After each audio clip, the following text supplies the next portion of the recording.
Got 2 minutes here. And thank you to Desert Financial Credit Union for sponsoring the KRIM Community Spotlight Program. Good morning, everyone. Chris Higgins in the studio. Hope you're having a great Thursday morning.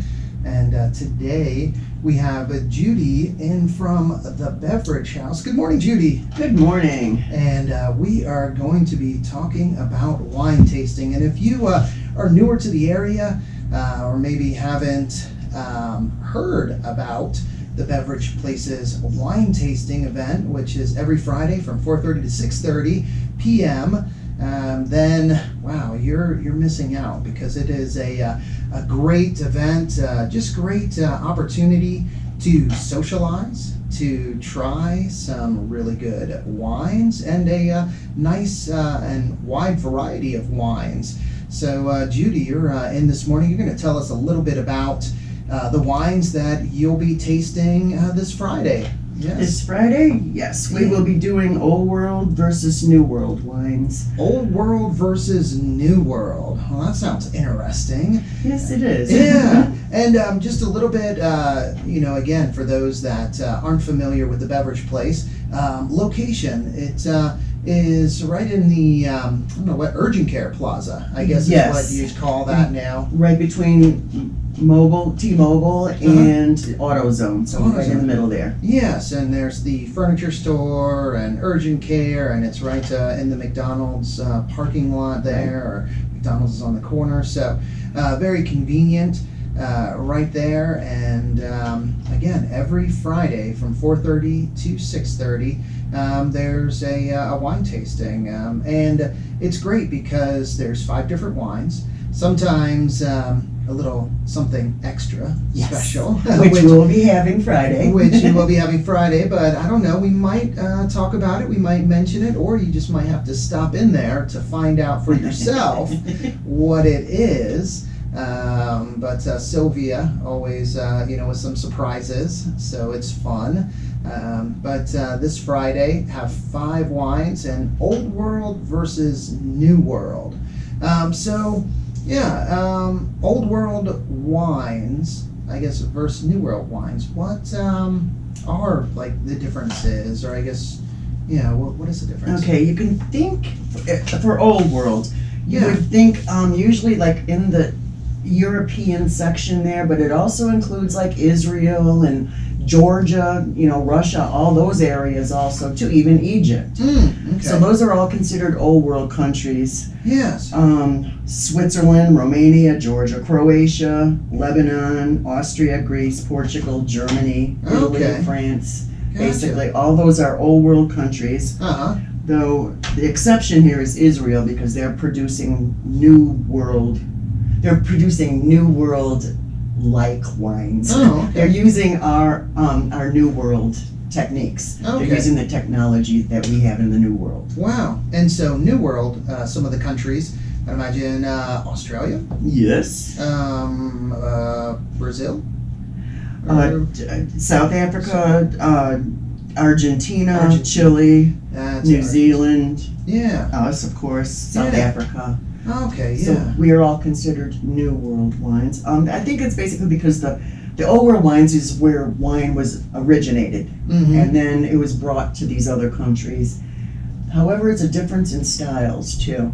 Old World wines are more highly regulated because they're so ancient. Yes. They had thousands and thousands of years to come up with these rules, and they've come up with a lot of rules.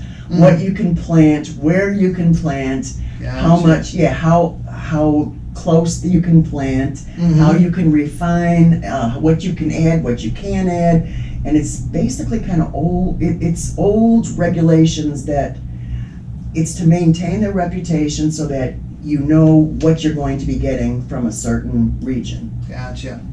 And it doesn't go by grape like it does in the New World, where you order a Cabernet. And you know what that is. Yes. This one you're gonna go to like Burgundy, and if you order a Burgundy, you don't know what the heck am I getting in here. What is this? Is this a Cabernet? Is this a Pinot Noir? It ends up being that it is a Pinot Noir, but you have to know It's very, very weird and very kind of nerdy, but if you're going to order an old world wine, you kind of have to know a little bit about geography and what they produce in certain areas. Wow. We have Clifford Lane. I want to say hi to him. He's watching in Southern Illinois, and his comment: "A little wine make you feel fine." Indeed, it does. That's part of the fun of the wine tasting.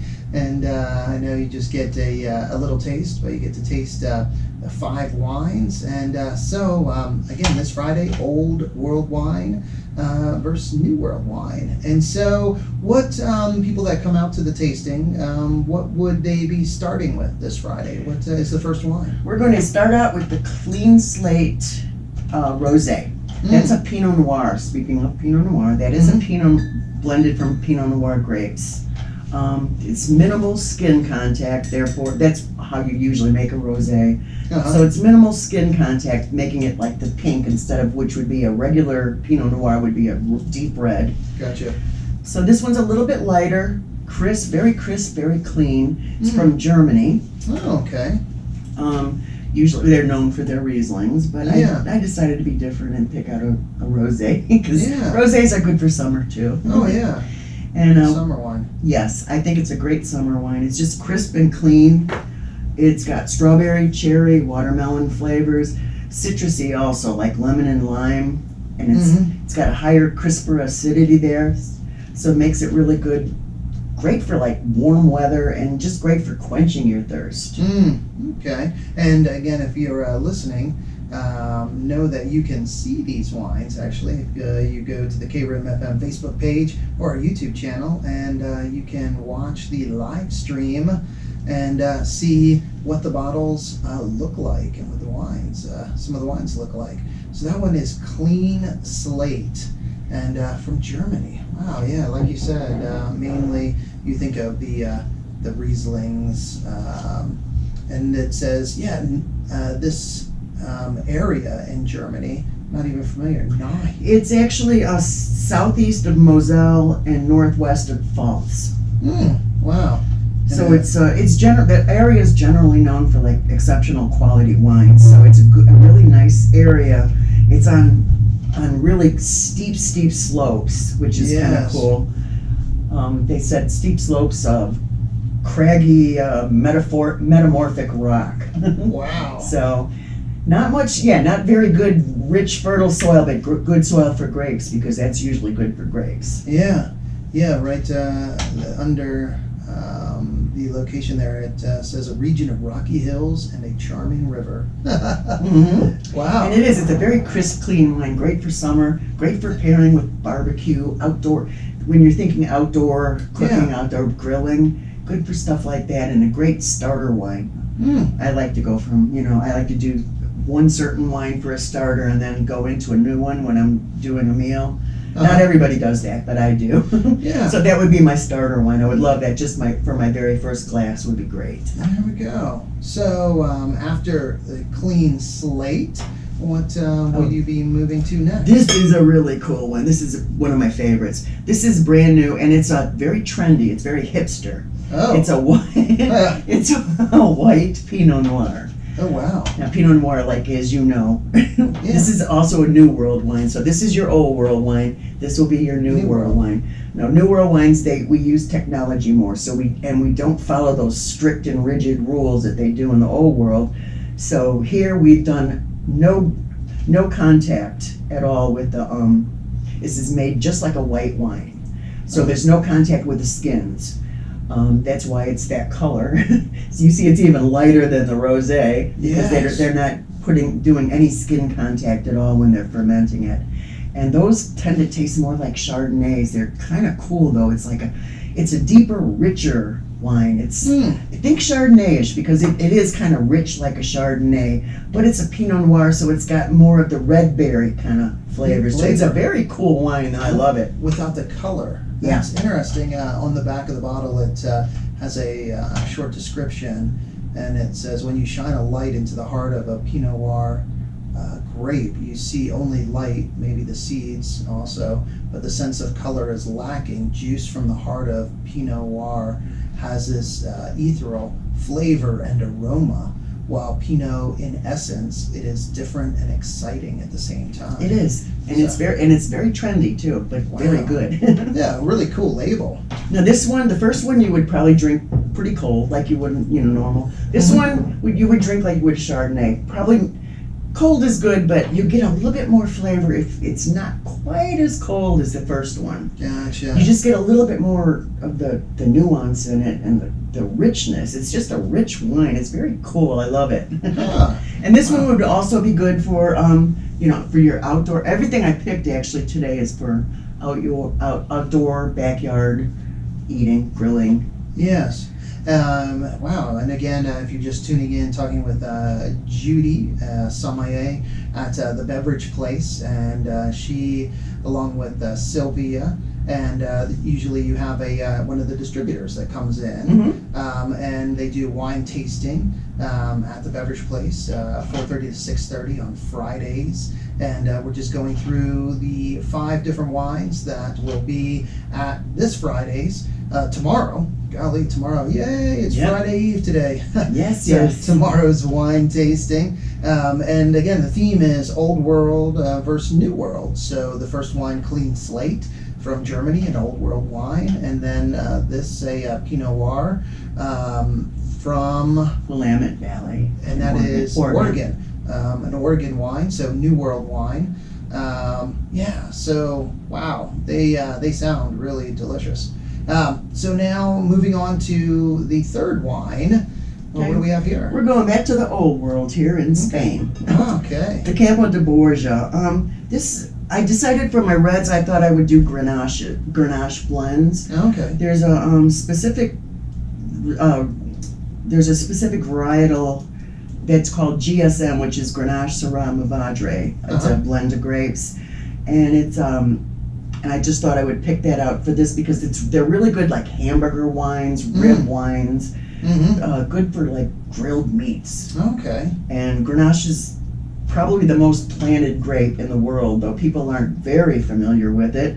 But it's just, Grenache is everywhere. But of course they make cheap Grenaches and they make really high-end Grenaches. So, but we're doing a pretty mid-range one here. And this one is from Spain.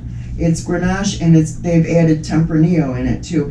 They say that they think Grenache might have originated in Spain, the grape itself. So it's pretty old.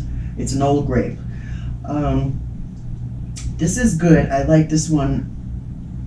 It goes really, really well with like your meats, your grilled meats. I keep going back to ribs with it. Yeah. It's just a really good meat wine. And I don't know if, it So- sounds weird, but No, and so steaks as well. steaks, anything you do on the grill, Wow. even simple hamburgers, just simple, outdoor stuff. That's all the Grenache blends will do that. This one is from Spain, like I said, and it's got like food pairings. It says barbecue, lamb, burgers, sausages, chicken, steak, ossobuco. Even goes with things like jambalaya, pasta. Because of the Grenache, it kind of goes well with spicy stuff too. So it's the Grenache is a really versatile grape that goes so well with odd flavors that you wouldn't normally know how to to pair with a certain wine. The Grenache usually works pretty well. It's a nice fruity wine, not sweet, totally dry, but yeah. And that one again, Old World from Spain, Campo de Borja.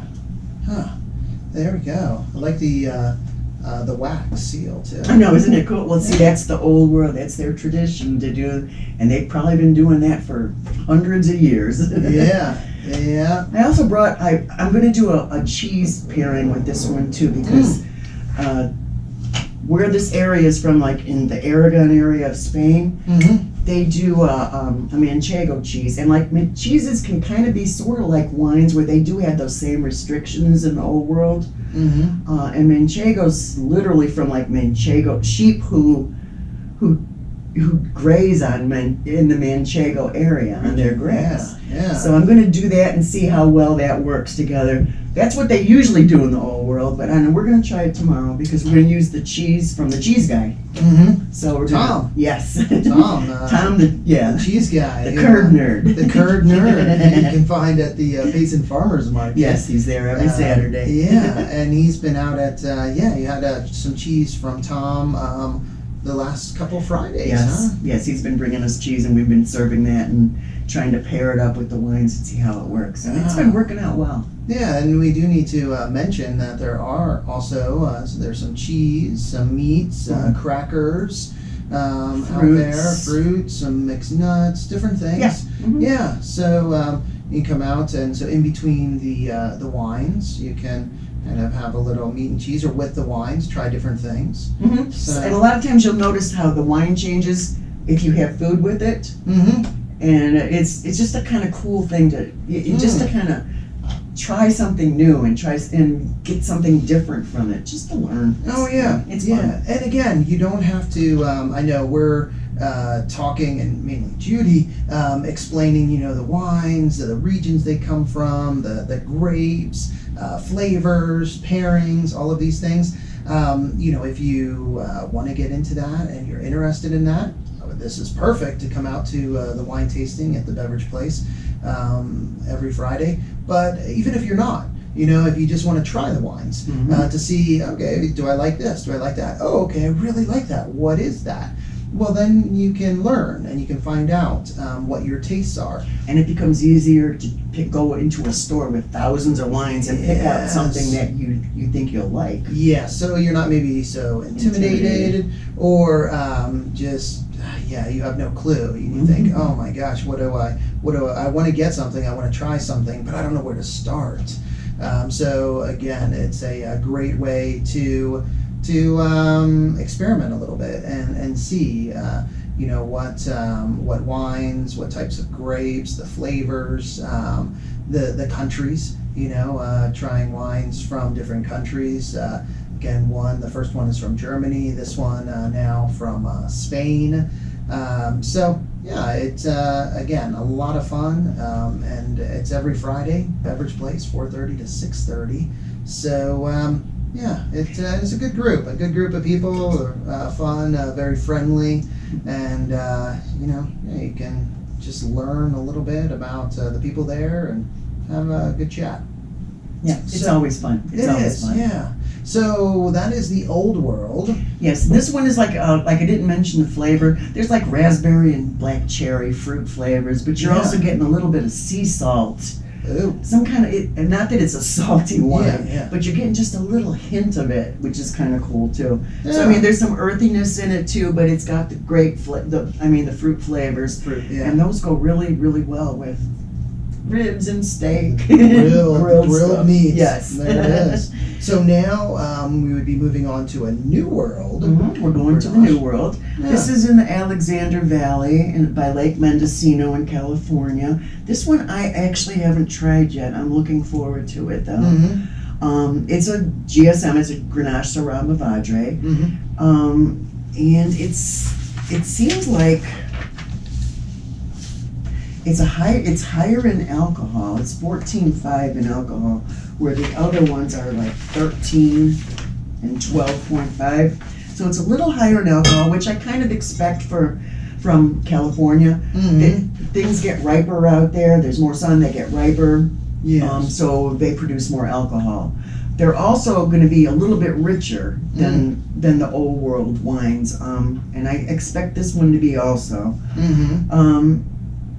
It's going to go with the same kind of foods, but it's going to be a little bit richer, more fruit, more polished tasting. You notice the last wine tasting that you attended? Remember the one that you did end up going home with was more polished. Remember how that one just tasted polished according to the other ones that you had tasted? Yes. Those other ones were old world wines, and that was the only new world wine in there. Gotcha. And you see how you notice the difference? Yeah, so, and I guess it's good to explain polished. When you say polished, what does that mean? Or It's not so earthy. You're not going to be tasting all the earthiness, and a little bit rougher. Polished, just maybe richer, smoother.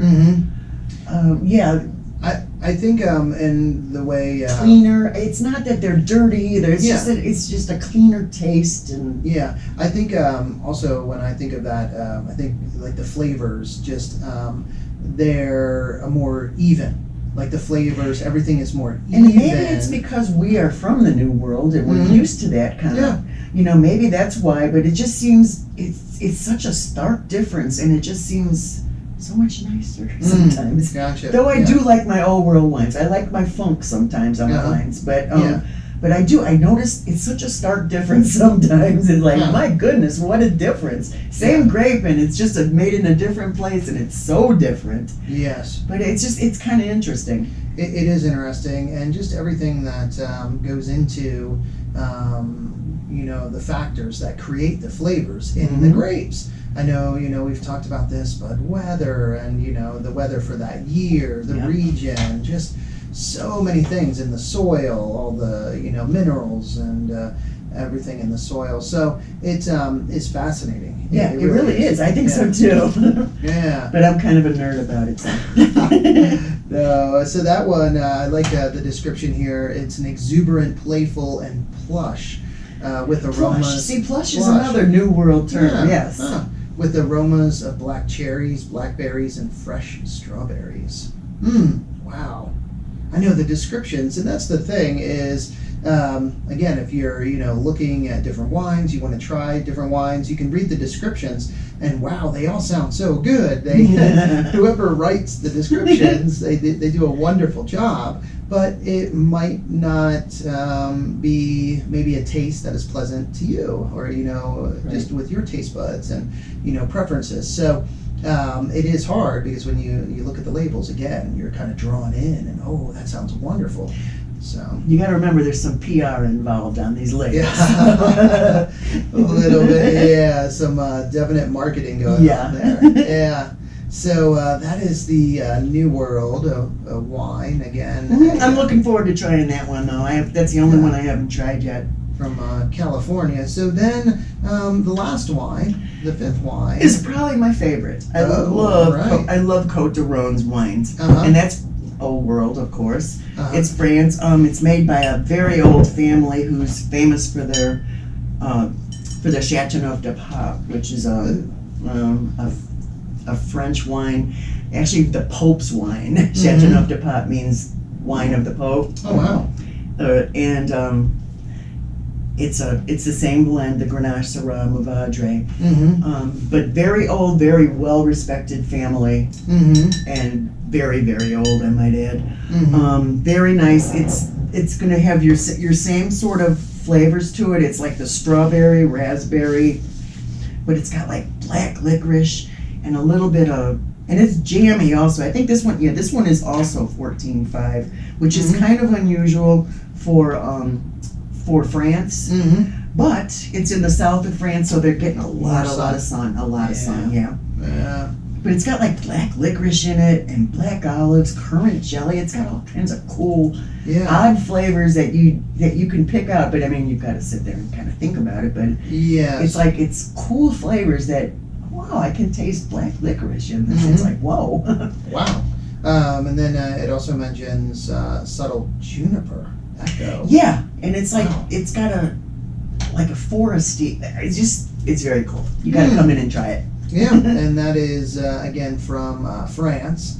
So an old world wine there, and again the theme of this Friday's wine tasting, the wine tasting tomorrow at the Beverage Place from 4:30 to 6:30 is old world wines versus new world wines. So you get to try three old world, and then a couple new world wines. So it is a great variety. I know last Friday had a chance to stop in and partake in the wine tasting, and it was, wow, the wines were good, really good. Ended up buying a bottle. Wow, wine and bottle, a bottle of the public radio, which was real enjoyable. Yeah, one of the wines there, plus the fact that it had radio on it, I thought, I have to get that. That's good. But again, the 5 different wines that you can try. You can see here if you're watching on the KRIM Facebook Live. You can see the bottles. This is also, the one we'll be doing special. do you want to? Oh, I guess we can mention that Sylvia is going to have a a tasting of a Casey Jones bourbon, a whiskey, and Bloody Butcher corn and wheat. Oh my gosh! Barreled 3 years in white oak. And something that's very interesting, it was probably, how many, 2 months ago or so when she did a tasting of the Casey Jones? Mm-hmm. This is a new one. This is a brand new one. Yeah. But at that time, you were the first, this beverage place. We still are. The first to bring in Casey Jones whiskey, and you're still the only yes. Liquor store in Arizona that carries the Casey Jones whiskey. Yes. Wow. And it's good too. It's really good. So. Yeah. And there's this one. So a new one. Again, a Bloody Butcher corn and wheat. The name. Wow. I know. So interested, but it's a new wheated whiskey. And barreled 3 years in white oak. That's very interesting. The description: velvety smooth with subtle sweetness, slight nutty body, and distinct caramel. Wow. Gee, sounds good, doesn't it? Yeah, it does. So that's a little bonus when you come to the wine tasting at the Beverage Place tomorrow. If you want to try the Casey Jones new bourbon whiskey here, a wheated whiskey, you can try that as well. Mm-hmm. So, and then again, enjoy some cheese from the cheese guy, Tom, the cheese guy, the curd nerd. I like those cheese curds. And if you're wondering, you can get those at the Payson Farmers Market. He's there every Saturday. Yes, he is. So that is great. You can try some of the cheese at the wine tasting tomorrow, and then purchase some at the Farmers Market the next day. So again, thank you, Judy. Thank you so much for coming in, bringing in all of the wines, and appreciate everyone watching today and listening. And hopefully we see you tomorrow at the wine tasting at the Beverage Place. All right. Well, again, thank you to Desert Financial for sponsoring our Community Spotlight program. Hope you guys have a wonderful Thursday, and it's time to get back to the music with some Neil Young, Carly Simon, ZZ Top, and more. But first, let's get a quick update from the National Weather Service. Cool. You probably heard of Tom Silkscreen and Embroidery, but did you know they're more than just a t-shirt shop? Proud sponsors of KRIM, Tom Silkscreen has been serving the Red Country since Strange, it didn't play the weather at all. I clicked on it and it didn't do anything. Huh. Wonder if the weather is in there. Might not be loaded. Let's see what happens. Right there. Interesting. All right. 119. I'm going to change that a little bit. All right, guys. So hopefully see you tomorrow night. Oh, yes. Try this delicious wine.